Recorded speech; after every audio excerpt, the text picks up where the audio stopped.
Hello everybody. ഇന്ന് രണ്ട് movie recommendation ആണ് പറയാനുള്ളത്. സോ ആദ്യത്തെ movie the edge of heaven, 2007 പുറത്തു വന്ന ചിത്രമാണ്. ഇതിന്റെ director Fatih Akin, born and brought up in ജർമ്മനിയാണ്. പക്ഷേ പുള്ളിയുടെ ബാക്ക്ഗ്രൗണ്ട് എന്ന് പറയുന്നത് ടർക്കിഷ് ആണ്. സോ ഒരുപക്ഷെ അത് തന്നെ ആയിരിക്കാം പുള്ളി ഇങ്ങനെ ഒരു ചിത്രം തിരഞ്ഞെടുത്തതെന്ന് തോന്നുന്നു. ഭയങ്കര ഒരു ഹൈപ്പർ ലിങ്ക് നറേറ്റീവ് ആണ് ഈ പടത്തിന് ഉള്ളത്. ക്യാരക്ടർ തമ്മിലുള്ള ഇന്റർ കണക്ഷൻസ് വരുന്നത് വളരെ രസമായിട്ടാണ്. ഭയങ്കര ഈ ക്യാരക്ടർ തമ്മിലുള്ള കണക്ഷൻസ് ആക്ച്വലി ഈ ക്യാരക്ടേഴ്സിന് അറിയില്ല, പ്രേക്ഷകർക്ക് മാത്രമാണ് ഇവർ തമ്മിലുള്ള കണക്ഷൻ മനസ്സിലാവുന്നത്. ഒരു non linear pattern, hyper link എന്നൊക്കെ പറയാവുന്ന രീതിയിലാണ് ഇതിന്റെ ഒരു മേക്കിംഗ് പോയിരിക്കുന്നത്. കഥയുടെ ഒരു സിനോപ്സിസ് എന്ന് പറയുകയാണെങ്കിൽ, അലിയിലൂടെയാണ് കഥ സ്റ്റാർട്ട് ചെയ്യുന്നത്. അലി ഒരു വയോധികനാണ്. ഇവർ ജീവിക്കുന്നത് ജർമ്മനിയിലാണ്. ഇവരെന്ന് പറയുമ്പോൾ അലിക്ക് ഒരു മകനൂടെ ഉണ്ട്. 25-30 മധ്യ പ്രായമുള്ള ഒരു കോളേജ് ലെക്ചറാണ് അദ്ദേഹം. അപ്പോൾ അലി ആരംഭിക്കുമ്പോൾ തന്നെ കഥയുടെ ആരംഭത്തിൽ ഒരു ഇന്ത്യയിലെ റെഡ് സ്ട്രീറ്റ് പോലെയുള്ള ജർമ്മനിയിലെ ഒരു തെരുവിലൂടെ നടന്ന് ഓരോ സ്ത്രീകളെയായി നോക്കി വരികയാണ്. അപ്പോൾ അങ്ങനെ പുള്ളി ഒരു സ്ത്രീയിൽ ആകൃഷ്ടയാകും. യട്ടീർ എന്നാണ് അവരുടെ പേര്. അപ്പോൾ അലി അവരിൽ ആകർഷ്ടയായിട്ട് അവരുമായിട്ട് കൂടുതൽ സംസാരിച്ച് കഴിയുമ്പോൾ മനസ്സിലാവും ഇവരും ടർക്കിഷ് ആണെന്ന്. അപ്പോൾ അവരുടെ ആ കണക്ഷൻ, അലിക്ക് ഭയങ്കരമായിട്ടൊരു കണക്ട് അവരുമായിട്ട് ഫീൽ ചെയ്യുന്നു. എന്നിട്ട് അവർക്കൊരു പ്രപ്പോസൽ കൊടുക്കുകയാണ്.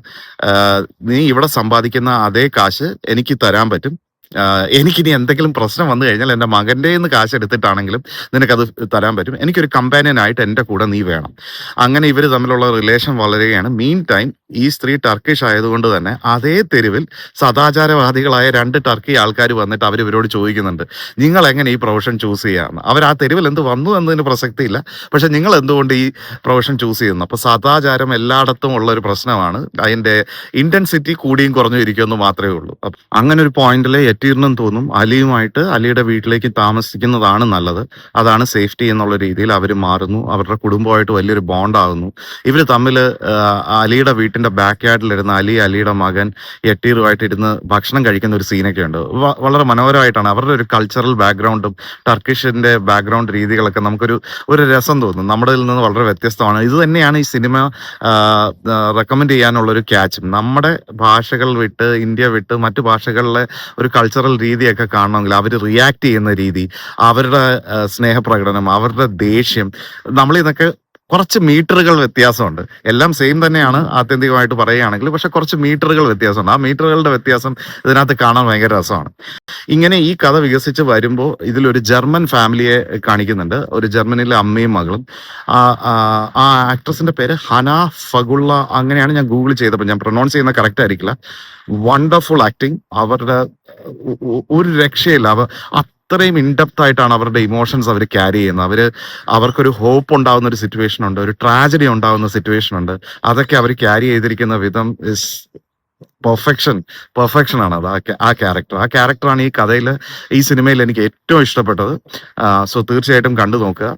ഈ സിനിമ കണ്ട് ഭയങ്കര ഇഷ്ടപ്പെട്ടതിന് ശേഷം ഇതിനെപ്പറ്റി ഒരുപാട് ഗൂഗിൾ ചെയ്ത് നോക്കിയപ്പോഴാണ് മനസ്സിലായത് 2007 കാൻസ് ഫിലിം ഫെസ്റ്റിവലിലെ ബെസ്റ്റ് സ്ക്രീൻ പ്ലേക്കുള്ള അവാർഡ് കിട്ടിയ മൂവിയാണ്. No wonder. അത് സോ തീർച്ചയായിട്ടും കണ്ടു നോക്കുക, അഭിപ്രായങ്ങൾ രേഖപ്പെടുത്തുക. ഇതിപ്പോൾ മൂവി OTT പ്ലാറ്റ്ഫോമിലാണ് ലഭ്യമായിട്ടുള്ളത്. ഞാൻ ഡീറ്റെയിൽസ് എല്ലാം ഡിസ്ക്രിപ്ഷനിൽ പിൻ ചെയ്യാം. ഇനി അടുത്ത മൂവി റെക്കമെൻഡേഷൻ ഒരു ചൈനീസ് മൂവിയാണ്. സിനിമയുടെ പേര് യോളോ. 2024 പുറത്തിറങ്ങിയ മൂവി ഇപ്പോൾ ആമസോൺ പ്രൈമിൽ ലഭ്യമാണ്. ഈ സിനിമയിലെ നായികയും ഡയറക്ടറും ഒരാൾ തന്നെയാണ്. പേര് ലിങ് ജിയ. സോ ലിങ് ജിയയുടെ പെർസ്പെക്റ്റീവിലാണ് ഈ കംപ്ലീറ്റ് സിനിമ നടക്കുന്നത്.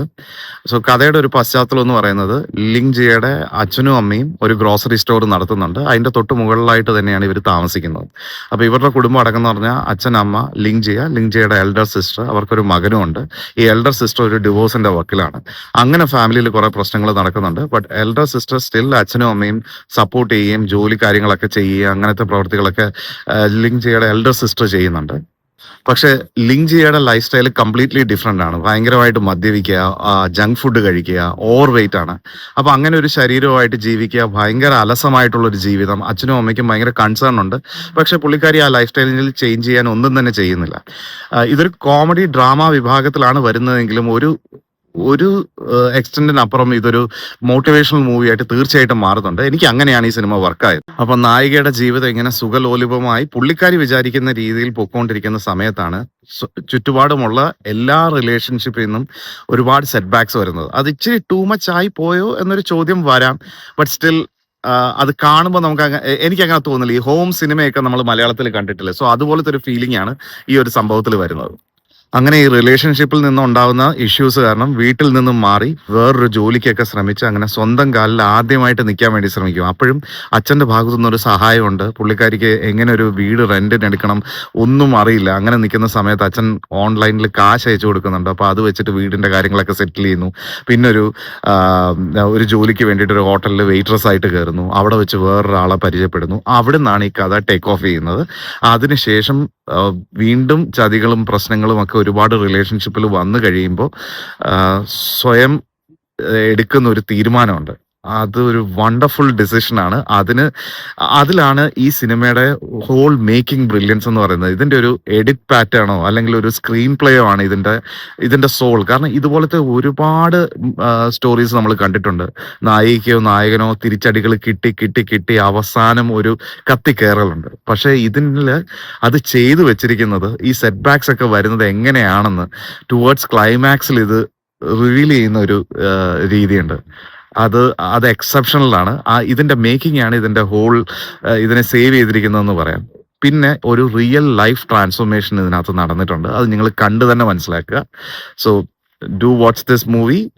ഇതിന്റെ മൂവീസിന്റെ ഡീറ്റെയിൽസ് എല്ലാം ഞാൻ ഡിസ്ക്രിപ്ഷനിൽ പിൻ ചെയ്യാം. കണ്ടിട്ട് അഭിപ്രായം അറിയിക്കുക. Please do subscribe the channel, like, share and comment. Thank you.